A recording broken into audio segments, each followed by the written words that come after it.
Welcome to the second session of Media Insiders, a special series of webinars brought to you by SOPA. I'm John Dawson, your host, a broadcast journalist of 20 years with Bloomberg, where I interviewed world leaders, Fortune 500 CEOs, and hosted the primetime show in London and also in Hong Kong. I transitioned to communications in 2015 and now operate my own consultancy, Akara Strategy. Before I begin, what is SOPA and also what do SOPA awards represent? Well, SOPA, the Society of Publishers in Asia, was founded in 1982 to champion freedom of the press and promote excellence in journalism. SOPA is also a not-for-profit organization based in Hong Kong.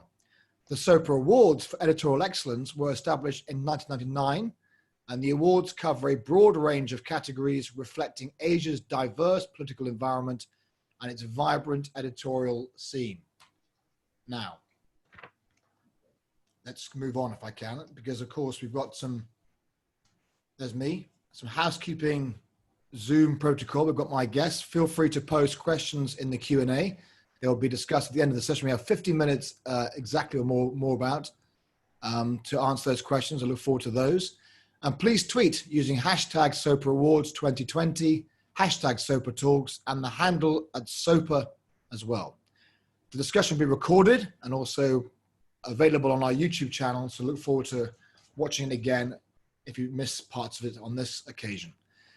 Now, into my stories if I can, because I want to talk about, first of all, the actual publications, which are joined by Anand Mathai, who is the Deputy Managing Editor at Indonesia Country Head at Coconuts Media from 2014 to 2019, and Tom Keane, who's currently in Myanmar, Frontier Myanmar.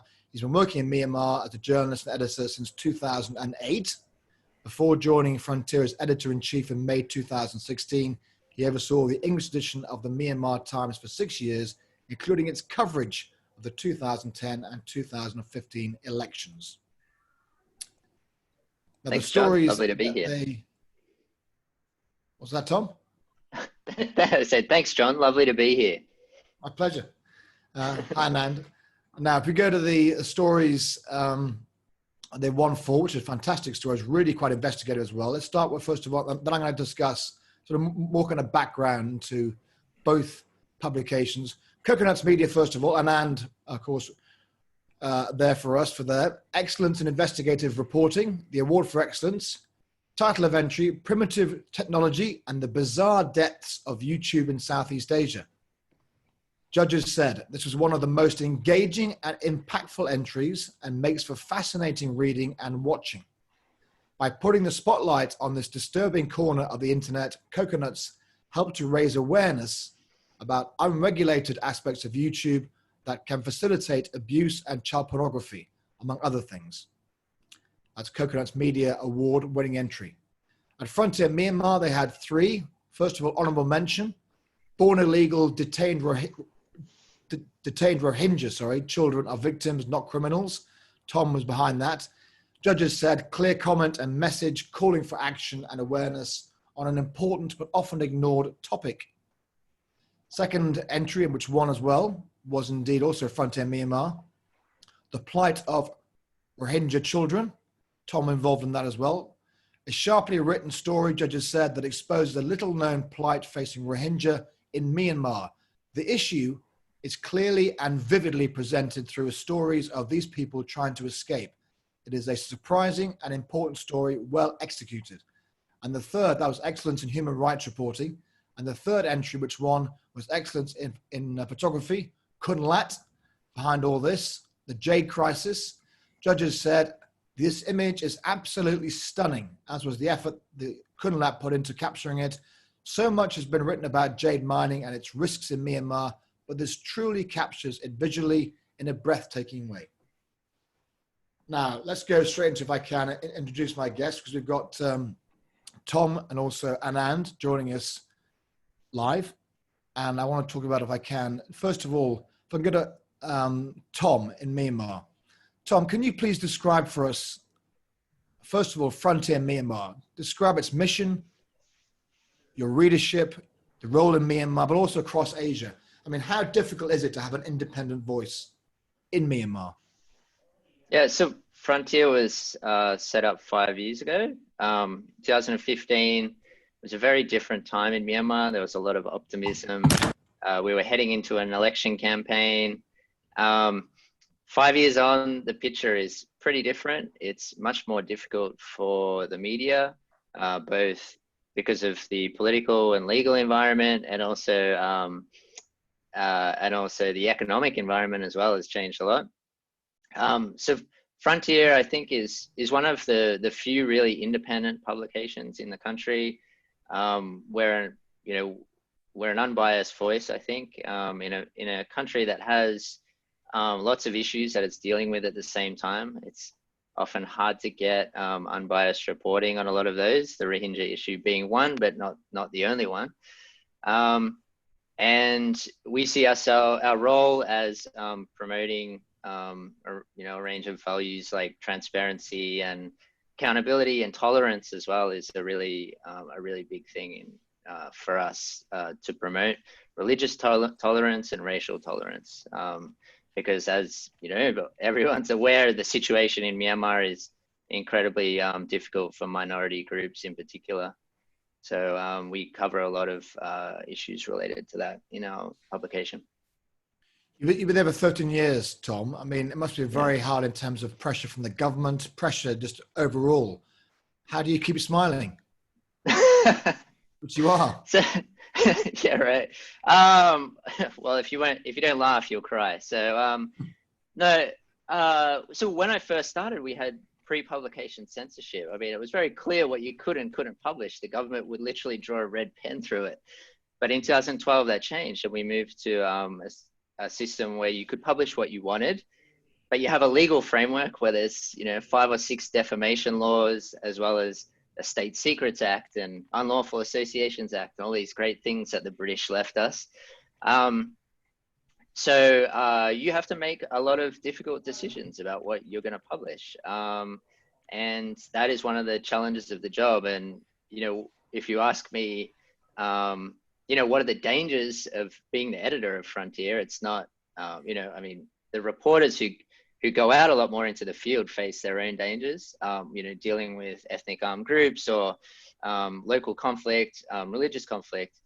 But for me personally, the danger is the legal framework. A defamation suit, as the editor-in-chief, I would be on the hook together with my publisher. So I wouldn't be alone. But it is the unpredictability of the legal environment is it's a constant headache. And there's always a sense that, anything could happen to you at any time. Although I'm aware, I should say, as a foreigner, I would be treated, I think, in practice more leniently than a Myanmar person. So the challenges I face are not the same as those that my colleagues face, my Myanmar colleagues. Obviously, there have been a few arrests of journalists. How has that rattled your presence, for just you personally, other journalists? Yeah, no, it has. I mean, when I think of the Reuters guys, Tom, to be honest, two Reuters I guys. mean, the Reuters are the most high profile, definitely. And certainly, like had faced the kind of harshest punishment. But there have been a lot of other cases as well that haven't got as much attention. Journalists being arrested for attending an event organized by an ethnic armed group, for example. Journalists being arrested and remanded on criminal defamation charges. This is quite common, and it's not just journalists, it's social media, ordinary social media users as well. I mean, just everyone feels incredibly vulnerable. Anything you write about a business, about a government official, a parliamentarian. I mean, parliamentarians are filing,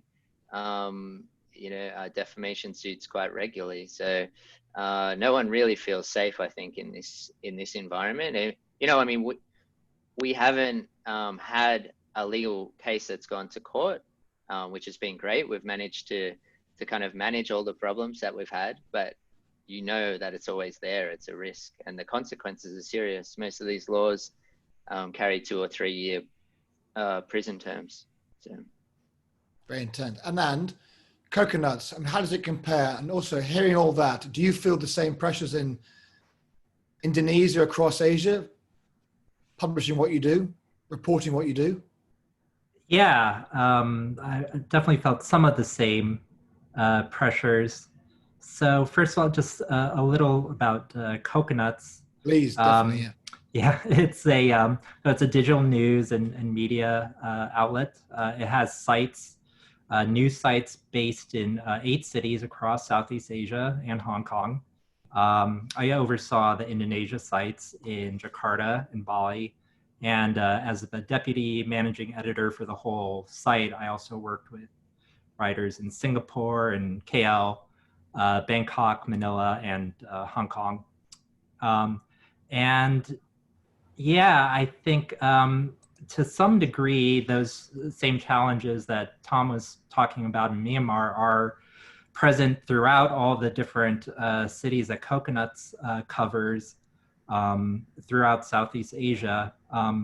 They all have various, subjects that are difficult to report on. Like in Indonesia or Malaysia, for example, religious issues are obviously very touchy, religious extremism.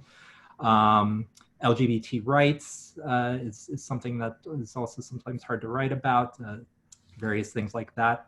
And I think what Tom said too about the laws, I think is one of the biggest challenges, mainly because, so many countries in the region have instituted these laws, usually in relation to social media or the internet, to prevent like defamation or blasphemy online. But this has been used super widely and, to prevent criticism of the government or just like criticizing individuals, or been used in all sorts of ways to suppress legitimate activism or criticism. And so it is a line, it's a risk calculus you have to make in every country is a little different.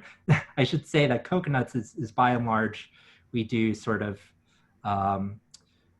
we do a lot of everything from politics to like restaurant reviews, but the bread and butter is social media, what is going viral on social media. So we run into these issues all the time, because when you're writing about social media in this region, it's constantly a question of, government censorship or possible, retaliation for something you write, because the legal systems are not, as codified. It presents a real risk. Even if you're writing about something lighthearted, it could turn bad if you piss off the wrong person.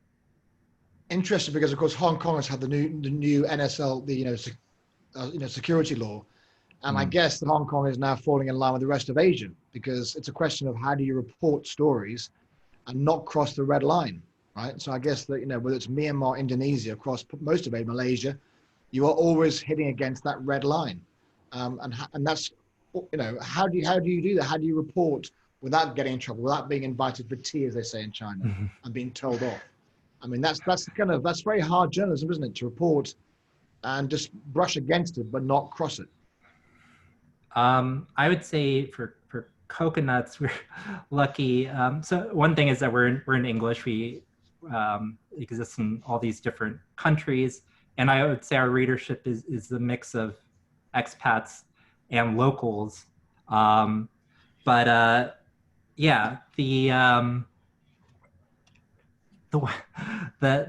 problem with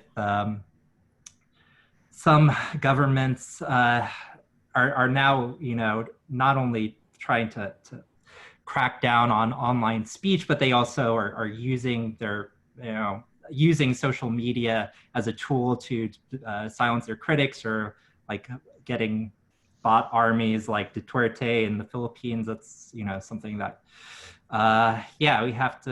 we have to deal with. That's something that's changed in just the last few years. Facebook and others are slowly getting better about that stuff, but a lot of it comes down to the local governments, and partially how the social media platforms are acquiescing to demands of these governments to like censor content and things. I think Tom, bringing you for that, because this topic is so relevant in Myanmar, isn't it? How Facebook, for example, more or less controls the news flow, and the government controls that. Yeah, just one thing I wanted to to jump in on what Anand said, I mean, you mentioned you published in English, and I think the language does make a difference as well. I mean, what we see, we have, online, we have English and Burmese, and when a story goes viral in Burmese, that's when we have the most problems. In terms of getting complaints or legal threats, because in English, I think you can get away with a bit more. There's a sensitivity around how the country is portrayed internationally in English, when you're reporting in English.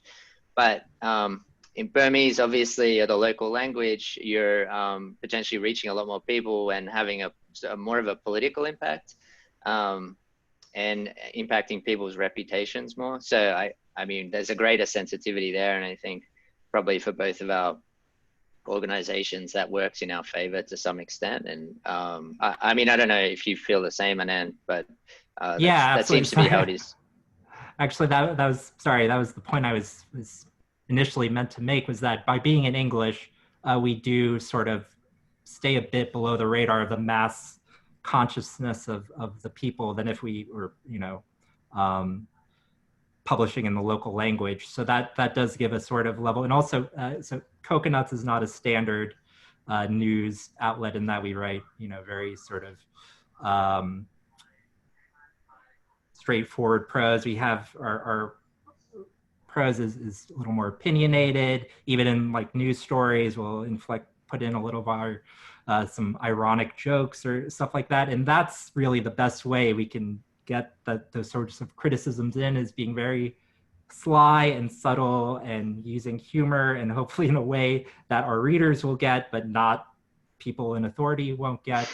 I think at our best, that is what Coconuts was able to do, was do like an example of this is a lot of the stories we did about LGBT rights in Indonesia, the oppression that the government was, against the LGBT community there. A lot of things they were saying, we would play that up for maximum ridiculousness. Some of the things they said. One of our biggest stories ever was about a mayor of a town in Bandung who said that things like instant noodles, mothers giving instant noodles to their babies was causing people to become LGBT. So we use that for maximum effect. And I was a little worried that we would, that maybe that mayor would come back at us, but fortunately they didn't, and it brought a lot of a spotlight to the plight of the LGBT community in Indonesia at the same time, because it was so funny, because it was shared so widely. It really helped raise, I think, some awareness about this issue. Tom, could you give an example of when it goes viral, the kind of backlash you receive on a story? It can really vary. I mean, it can be a phone call from an official. It can be, often it's the person who's being written about or the organization demands a meeting, like come and meet with us, often in circumstances that we're are a bit sketchy, and we, politely decline and suggest maybe a phone call might be more appropriate. But it can be a letter from a lawyer as well. That's happened quite a few times. And they come to your office. Do they kind of threaten arrest or even threaten your life? Man, it sounds actually intense, but realistic, right? One of the good things about Myanmar is that the political culture, I think, is not as violent as there is violence, obviously. But, like, for example, when we look at the current election campaign, there have been a few, incidents of election-related violence. But I think compared to quite a lot of, developing countries like Myanmar, and developed countries as well, the level of political violence is not as high in Myanmar, and I think we see that in that it's not, the response is generally not violence, or there's threats, but it's not like as often it's not like a death threat or something like that. But it does happen. I mean, don't get me wrong. to other journalists in particular, especially writing in Burmese language, that it does happen. But I think, you know, compared to maybe a country like Cambodia where journalists have been killed, for example, I personally feel that it's not quite as violent, which is good for Myanmar journalists. But certainly there are risks. I don't want to downplay that. But generally the way that we get dealt with is more a letter from a lawyer, which is, it's more polite, but it does carry in Myanmar a fairly big sting in the tail as well. You know, 2 or 3 years in prison is not particularly nice. So yeah. Let's then talk about your 3 stories, but 2 of them, of course, are really, really, you know, sensitive. Rohingya children in both cases. Now, I would imagine that received a lot of backlash from the government, but you still print anyway, or not, maybe not, you know. Yeah, Tell us about the it was process, an interesting. Tom. What was behind the process of it, investigating it, and just the whole experience of reporting it, and indeed the threat you may have received? Yeah, it was a really interesting story for a couple of reasons. First thing I should note is that the journalist who wrote the feature article, I wrote the editorial that accompanied it. He wrote the feature article, and he conceived the story himself, came up with the idea, worked out all the sources. You know, he did the whole thing himself. And when it was filed, you know, often we do a lot of rewriting, but the structure was great. He just kind of nailed it first go, pretty much, which was, you know, I mean, as an editor, that's what you love. And but also the fact that like a Myanmar reporter was, you know, pitching a story like this about Rohingya children, you know, being held in detention centers in Yangon. And it really, you know, I think everyone's aware in Myanmar that the Rohingya are not allowed to travel outside their township without government permission. And generally it's difficult to get permission unless you spend a lot of money. And it's a policy that most Myanmar people support because they don't want Rohingya living in their neighborhood or coming to their city. But I think there wasn't quite that much awareness about children, unaccompanied children sometimes, trying to travel to Yangon, trying to be, you know, smuggled to Yangon and then being caught, and what happens to them after that. I mean, some of these children are young, I mean, young teenagers, and they get put in detention centers in Yangon. Was one for boys, one for girls, and they're centers where a juvenile, you know, a juvenile offender would be sent. And what was interesting as well was that the heads of these detention centers were happy to talk to us and kind of, you know, stepping aside from like the politics of the Rohingya issue, sort of didn't seem to be discriminating against them. I mean, they weren't trying to hide the fact that they were there or the situation that they're in. They were quite frank with us, and I think felt that's that quite surprising, kind of duty, isn't it, to be that candid and that open and transparent? I yeah, bet you were surprised, no? Well, we were a bit surprised that it was that easy to do the story, and that we didn't encounter, you know, they didn't try to, you know, they didn't decline our appointments, or they didn't let us, you know, they let us go and visit, take photos and stuff. They were very open, and I think that they felt they were doing a good job. I mean, they weren't the ones that put in place this policy. They were taking care of these children, and the children, you know, didn't say that they were being abused or anything. I mean, they obviously the conditions aren't great, but they weren't being discriminated against relative to the other children. And what I found interesting was the response to the article. I mean, whenever we publish something about the Rohingya, normally our Facebook page, it's one of my colleagues likes to say, is a bit of a dumpster fire. But this one, we were getting mostly comments like, you know, their children, they shouldn't be treated like this, or, you know, we need to look after these children better, and this kind of thing from ordinary, you know, Burmese people. And that's like a different attitude that you don't often see in regards to the Rohingya, particularly when these children have broken the law. You know, I would have expected a more negative response, because people don't see those laws as unjust generally or unfair. So how many stories have you got lined up for this, Tom, going forward? Because obviously the crisis just goes on and on and on. You know, the story that keeps on giving, if you like. and it's So not good. None of it's good. One of the reasons that we did this story was because access to Rakhine State is so difficult. Yeah. So, I mean, we can go to Sitwe, but the areas, and we can, well, access to the IDP camps has been restricted as well. You can't go to northern Rakhine State, where a lot of the Rohingya live in villages, that, you know, the ones that did not flee to Bangladesh. So access is really difficult. So, I mean, this was a way to cover the issue without having to go to Rakhine State, you know, getting around the access difficulties. But also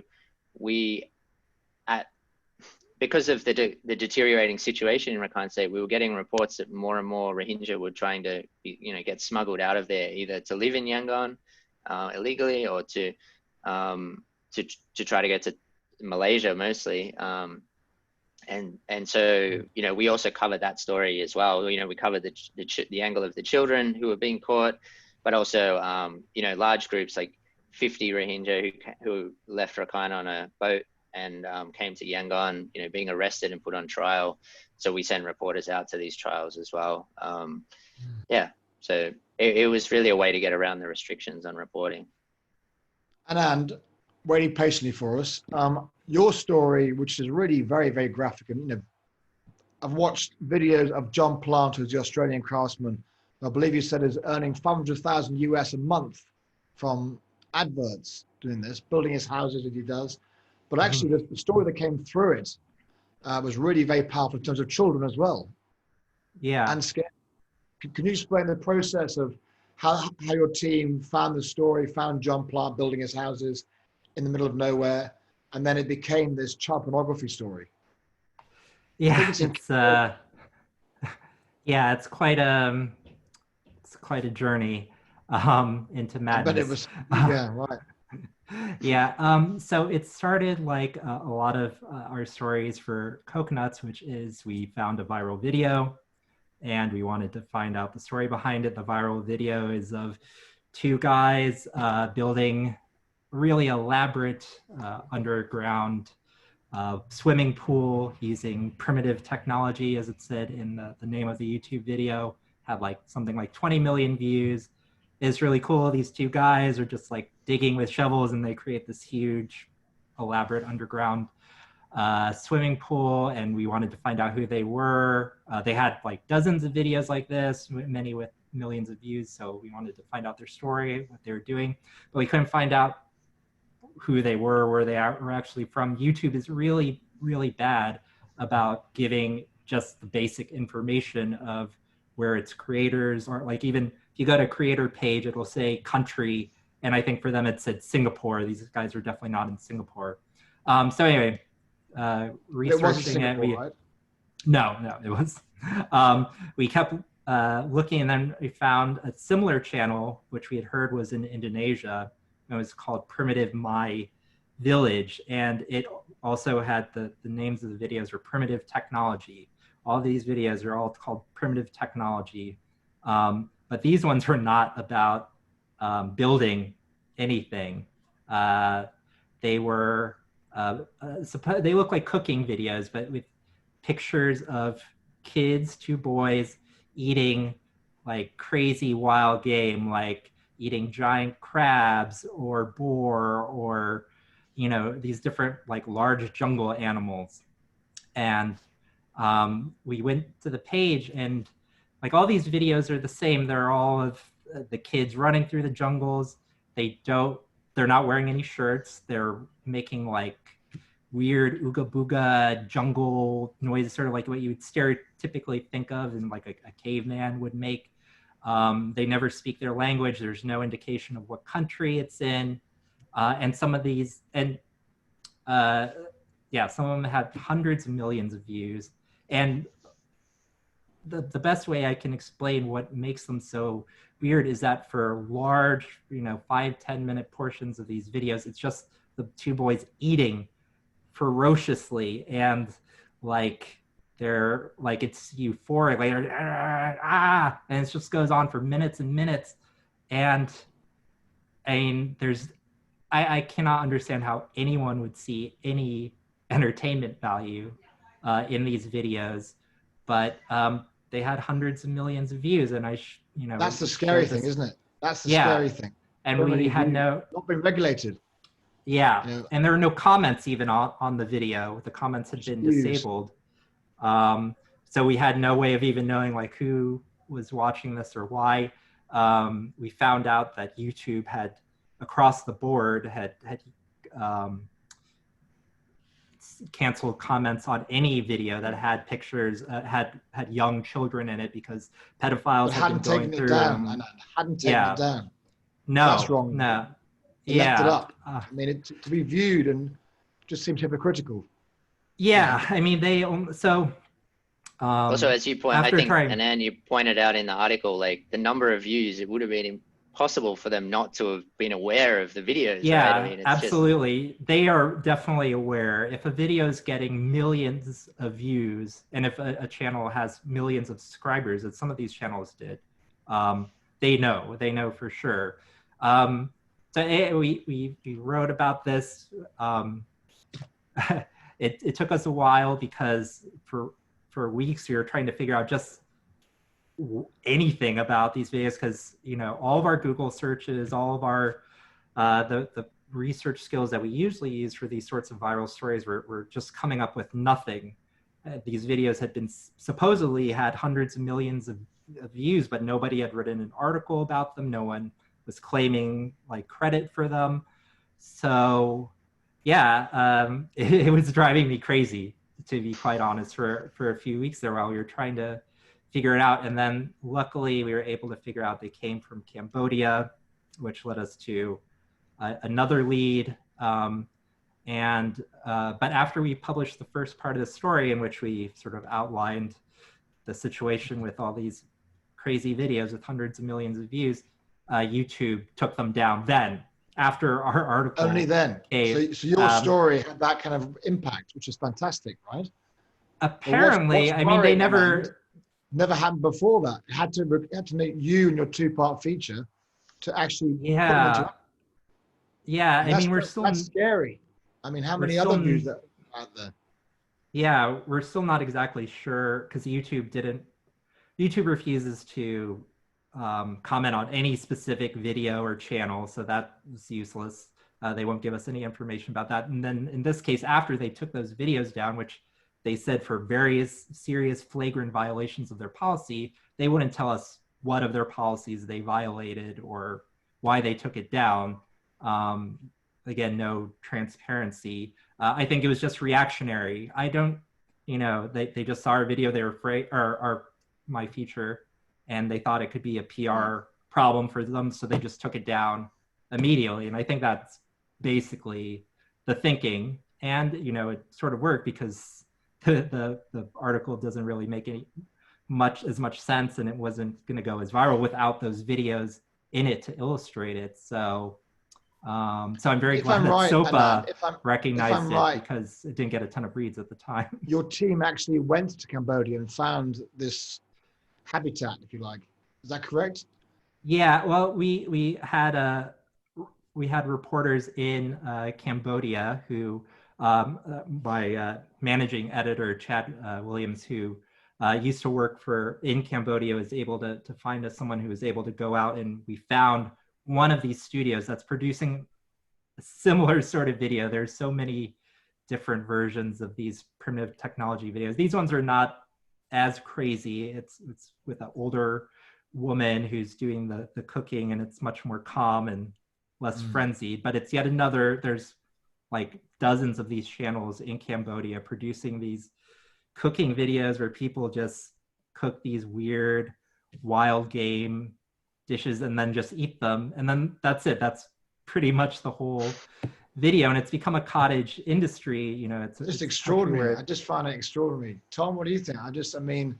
Millions of people watching these videos of a guy with one of us, two guys putting up a house. Pretty impressive build, quickly as well.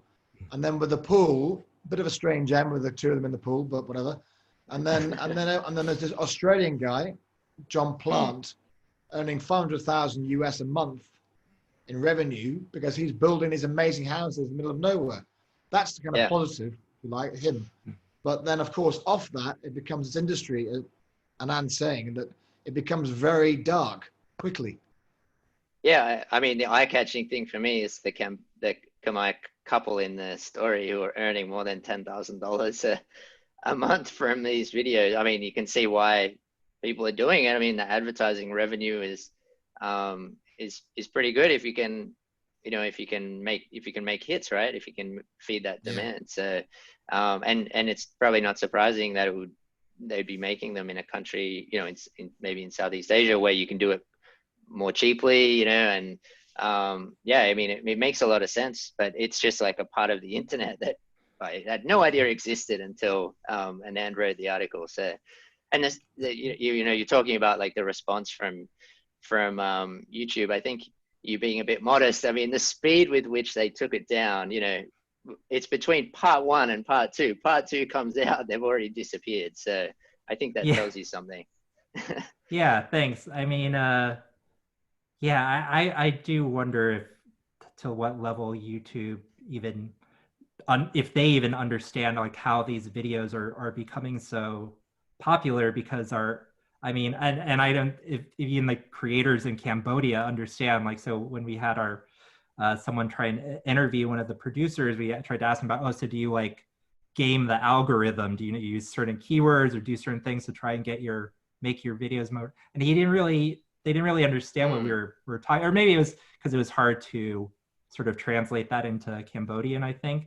But basically the idea that they were like, you know, these really brilliant content creators that somehow knew how to manipulate YouTube's algorithm, I don't think that was really it. I think it's more like they stumbled into it, iterating off of, first there was the original, the Robert Plant, the Australian guy who made the first original primitive technology videos, and then people are trying to copy it to ride off of the popularity of his videos, and then this is sort of like a copy of a copy of a copy until it's become so distorted and weird that it's like unrecognizable as human. But that's but you can see it when you see the economic incentives that YouTube has created for the creation. So of course people are going to just keep trying and putting out this content and seeing what sticks. And for some reason that this weird stuff is what sticks is disturbing. And Dark web.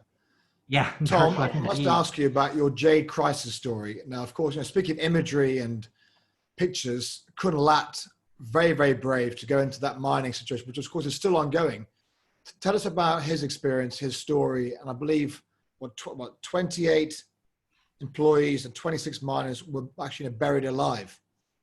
And it still hasn't, it's still not safe, right? Yeah, and more recently, there was a landslide, and I think 170 people were killed. So when Kun Lat visited in 2019, yeah, he went there just after this landslide. And I mean, the picture speaks for itself. I hope that, you know, everyone who's watching can check it out. I mean, it's just incredible. He describes it as he was walking, he was traveling along and looked out, you know, over this landscape, which is, it's post-apocalyptic. Like, it's mountains are just disappearing. There's huge pits, like hundreds of meters deep. It's incredible. And he describes seeing like a colony of ants, or what looked to be a colony of ants, and it's itinerant miners. I mean, in Myanmar they're called Yemasei, but they're basically freelance miners who pick over the remains of, you know, what's left at these sites that you know, large companies are mining with trucks and so on. And, you know, they're allowed into these sites for like an hour or two a day, and it's just desperate conditions. I mean, he describes like they're mining almost on a cliff face, and you can see from the photo like the sheer drop. You know, one kind of misstep and you're dead. I mean, you're so high up, and I think it just encapsulates the complete lack of enforcement of regulations in that area. I mean, it's just absolutely anything goes almost until there's a problem, and then the government will kind of make it look like it's doing something. And the other thing is just the desperation of you know, these itinerant miners, the Yemasei. I mean, who would put themselves in such a dangerous position? I mean, how desperate must you be to do that? You know, these are people who have come from all over the country, particularly Rakhine State. There's a huge Rakhine population there because Rakhine is one of the poorest parts of the country. These are ethnic Rakhine more than Rohingya, and it says a lot about the poverty and the lack of opportunity in the country that people would do this.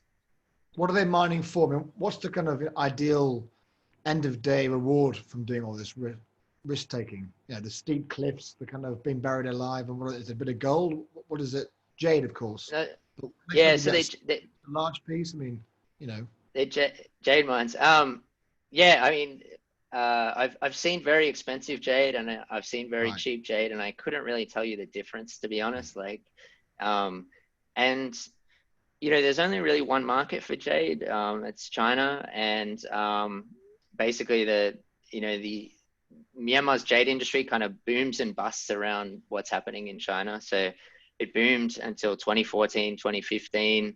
There was a corruption crackdown in China, and it hasn't completely busted, but it's not, you know, billions and billions and billions of dollars like it was from what we can work out, but it's still a very lucrative business.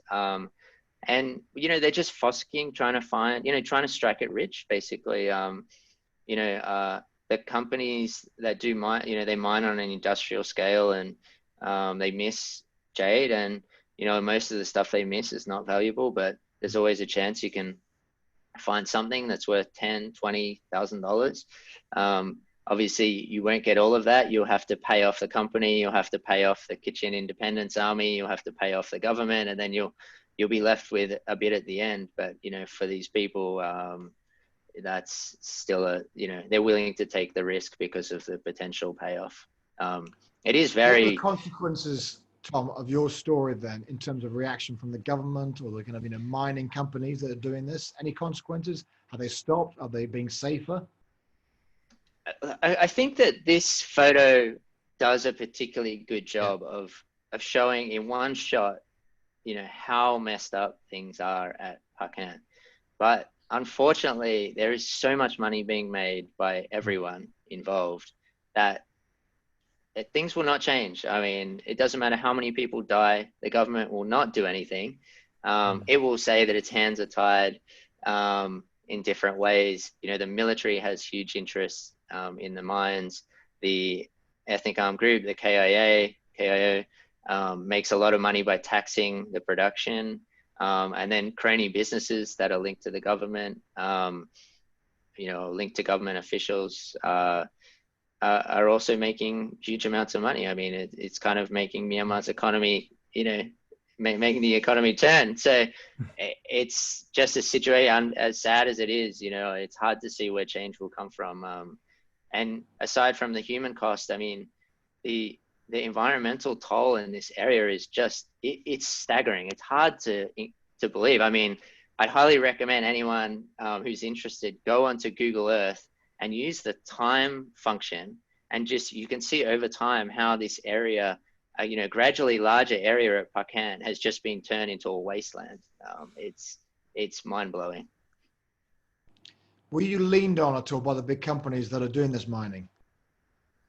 Legal letters, threats, kind of stuff, or not? No. I mean, and I think this just illustrates, you know, how confident they are. An image is an image, right? You can't change the image. That's an image.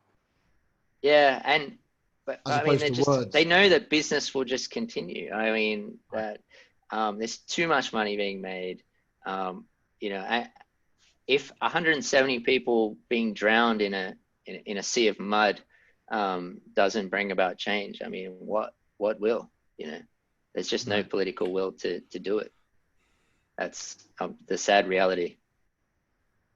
I'm gonna go some questions now. Anand, I must start with you. Question about, you know, social media. Asking about just the impact. What do you think should be done to regulate, control social media? Anand, first of all, if anything. Obviously, you know, YouTube is out of control in terms of what you just said. If it wasn't for you, there'd be millions more watching these videos. So what can be done? What should be done by governments to step in and regulate social media? Well, I think, actually, I think social media should start regulating itself a little better. I think actually Facebook this week just took a big step in that direction by banning all QAnon related content from Facebook and Instagram. And apparently they were very thorough about this. So, which is great because QAnon is a dangerous thing, but it also sort of shows they had the power to do that all this time, and they could be doing a lot more in terms of content moderation to prevent. Can you compare, Anand, the US to Asia, for example? Of course, the US has so much media covering QAnon that there's so much pressure on them to change, whereas in Asia, perhaps less pressure, don't you think? Yeah, I do think there is much less pressure outside. QAnon has had they've been particularly pressed on QAnon because of the U.S. Election, but I think that it shows that they realize that it's they have to do more than just like take out pornography or stuff that comes up. They have to be more proactive, and they have to be better at taking out organized activity like bots and bad actors, because in a lot of countries like the Philippines and Indonesia, government parties and bad actors are using these bot armies to really manipulate, to spread fake news and to attack critics. So that's a real problem. On the other side, the governments are, in some ways they're taking advantage of the situation by passing these ambiguous censorship laws to try, and they say it's to keep social media clean, but really it's being used to criticize, or it's being used to silence critics and keep dissent offline. So I think the challenge of the next few years is going to be for like civil society and governments and platforms to all sort of figure out how to live with each other, because right now it's crazy. They're all sort of tearing each other apart, I think, to be quite honest. Tom? Yeah, I will be incredibly loath to suggest that the Myanmar government gets involved in regulating social media. I think that would be opening a Pandora's box that we don't want to do. But I agree with Anand. I mean, the negligence of social media companies, particularly Facebook in Myanmar, has created an opening for governments to pass legislation to regulate social media. And obviously they're not doing it really to stop hate speech or whatever. I mean, a lot of the time it's being used just to stifle legitimate freedom of expression, criticism of them. I think 2017 and what happened to the Rohingya was a real wake up call for Facebook. I mean, it had taken, like the prevailing culture in Silicon Valley, I think it's like this sort of idea that you can create something and then it's, people can do what they want with it, and we don't have a responsibility to monitor or to moderate what they're doing. And that had been the case in Myanmar until 2017. And look what happened to the Rohingya. I mean, that was fueled in part by hate speech that was proliferating on Facebook. And they had almost no Burmese speakers doing content moderation. And they have taken some steps to rectify that. There are very strict controls around the election now, to the point where I can't actually boost content on the Frontier page because it's very difficult to get authorized. But after the election, I mean, what's going to happen? I think, things will go back to how they were. Although, as I said, I think it's been a bit of a wake-up call for Facebook, and they are putting on more Myanmar moderators, working a lot more closely with civil society, because, I mean, they can kind of outsource some of the detection to civil society, if we're being cynical. But before, I mean, I think they were really just ignoring these warnings for a long time that hate speech was proliferating. And now at least they're engaging with groups that are trying to stop it. Anand, do you want to speak to that? Sorry, I was seeing your hand went up. No, waving at me, or you're... No. I totally agree with that. I think, Facebook has been very lackadaisical, and just seeing what's going on in the U.S., I should say, I don't think, like Southeast. I used to think that Southeast Asia was maybe especially vulnerable to it, but I think it's everywhere. People in the U.S. are getting taken in by the same sorts of misinformation campaigns I saw being used by politicians in Indonesia and KL, and it's really not that much. It's not that much different.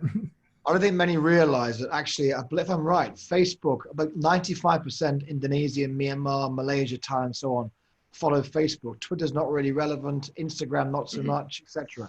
It's really Facebook is the dominant force for the majority, correct? Yeah, totally. It is. Anand would, yeah. You would see all different markets for Myanmar. That's true. Yeah. Yeah, I was just going to say, that in a lot of our markets, like Facebook is the internet for a lot of people. Facebook gives away like free internet that lets people, even if they don't have any phone credit, to connect to their services. Like in a lot of surveys about internet attitudes in these countries, when people say, I use the internet, what they mean is I use Facebook. So they really have an outsized importance on the whole online ecosystem in these countries, because a lot of people don't have much access to the internet besides just like the basic version of Facebook that's free on their phones. Tom, there is a question coming in. Is the subsidization of state media killing free speech? Very good question. Yeah. I mean, if you're in the print media sector in Myanmar, definitely it's a huge problem. I mean, the state papers are supported by the government. They undercut the development of the private sector. I mean, how can you compete with a newspaper that's being sold at a loss? And because it has a huge circulation because of the legacy, I mean, for a long time it was the only newspaper. It also gets the majority of the advertising as well. So there's a scramble in Myanmar, I think, to try and come up with new business models. I mean, for Frontier, we have a membership program that we launched earlier this year. Other publications are doing different things, other media organizations, I should say, because one of the, when the subsidization question, I mean, there was a lot of hope when the NLD came in that they would get rid of state newspapers, or at least would cut the subsidies so they had to compete fairly with everyone else. But they've really doubled down on state media. And, we see that in the current, I'm under stay-at-home orders at the moment. It would be called maybe a lockdown in other countries. And the private sector media is not exempt. We're legally not allowed to go out and report, but state media is. And that says a lot about, of course, our journalists are, but to an extent, we don't encourage them to take unnecessary risks, but you have to go out to report. And but I think it says a lot about the government's attitude towards the media. I mean, it's just, it sees state media as the only thing that people need in a balanced media diet, really. Anand? Is that the same for Indonesia? Yeah, I think, I'd say the overall in general for Southeast Asia, the media scene is sort of in a transitional phase. In a lot of these countries, the major like corporate media is these conglomerates owned by tycoons who, owned newspapers and TV stations more for political influence than out of any sort of dedication to journalism. But I think, they are actually, those sorts of media outlets are hurting now, just like all the other major media outlets that rely on advertising. And I think there is hopefully a window here where you see more independent publications sprouting up. And I think what's really important is that more people are just getting used to paying for subscriptions and doing like alternate things like newsletters and stuff. I hope will provide the room for more independent voices and media to grow in Asia, because I do think, there aren't nearly enough sort of independent alternative voices. So hopefully these new subscriptions and technologies will so it's a healthy change, funding. you feel? It's a healthy transition. I hope so. I mean, I don't think I I hope think so it's still too. far from clear whether it's going to work out for them, but we'll see. One last question for you both. I'm a graduate journalist. I'm just finishing university, right? In a very tough environment where I'm watching all the news companies cutting jobs and everything else. What do I have to do to convince you both that you need to hire me? Anand first. Knock on the door. Anand, I want a job. What do you need to see? Well, I think for young journalists these days, you really have to be more of a jack of all trades. And even when I was starting out, nowadays, like, you know, I just did writing and editing, and that's good enough. But now, you know, people need to be able to know how to shoot videos on their phones. They need to know how to do podcasts. Because all media companies are trying to do everything now. So showing you have a lot of different skills, multimedia skills, to use multimedia journalists a lot. But that is It's tough, thing isn't that it? people It's are. tough for them. Yeah. Also, I think you mentioned, Anand, before that it's very important they really are across social media, that they spot, Absolutely. as you do coconuts, they spot these trends. And that's very Yeah. important for the modern day journalist to the old people like me.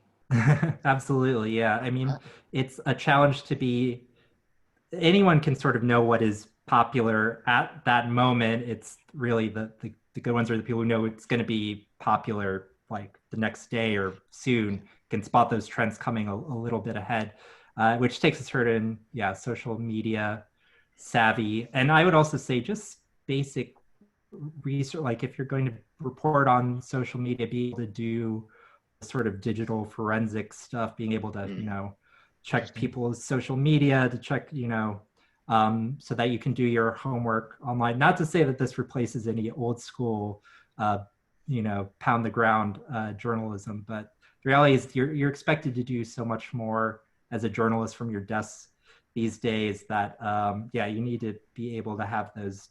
And I'll also add, skills. double check your sources, right? I mean, so Yes. Tom, knock, Myanmar. I've flown to Myanmar. I'm banging on your door. I want to work for you. Well, by flying to Myanmar, you've done you've got a foot in the door. Definitely, that's a good start. I think certainly, if you got to use your advantages, and you use this an advantage. I mean, you said, John, you mentioned, an old guy like me, and it's like, well, when it comes to social media, I'm old too, and probably, I think I can speak for both of us. I mean, I think trends change so fast that if you're, in your early 20s, you're going to have a much better idea than most people who are in their late 20s. I mean, and so you're going to have an advantage on most of the other people in the newsroom, and you've got to use that to your advantage, I think. And as Anand said, it doesn't replace, the traditional journalism skills. I think your investigation is a good example of that. It kind of nicely mixes,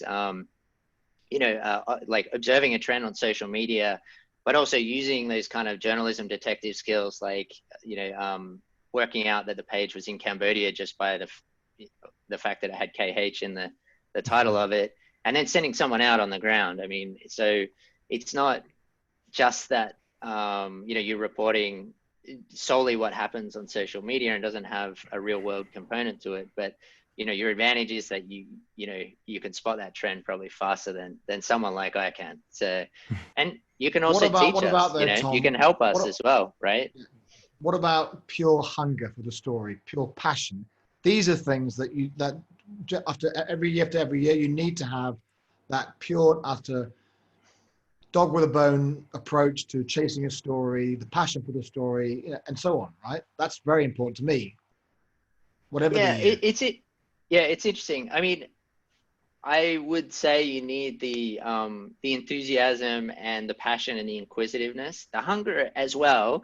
But I think it depends on the medium. I mean, you were talking about some of your experiences at Bloomberg, and that's a very different kind of environment than what we're working in as when we're writing features, mostly working on a more of a weekly cycle. So I think It does depend partly on the culture of the organization, but you always need to be inquisitive. You always need to have passion. And when you come to a country like Myanmar, you need to be willing to learn. I mean, don't think that you know everything, because I've been here 13 years and I hardly know anything. You know, I feel like I hardly know anything. And I think that as a foreigner coming into another culture, another environment, you need to constantly remind yourself that you know, there's always much more to learn. Yeah. On that note, great stories from both of you. Stay safe. Thanks so much indeed, Thomas Keane from Frontier Myanmar and Anand Mathai from Coconuts Media. Thanks so much, guys, for that story, and also being so open and transparent and talking about your stories. But, you know, next year, more victories, more awards for you both. Thank you very much. Stay safe. Thank you so much. It's been an honor. Yeah, thanks, John.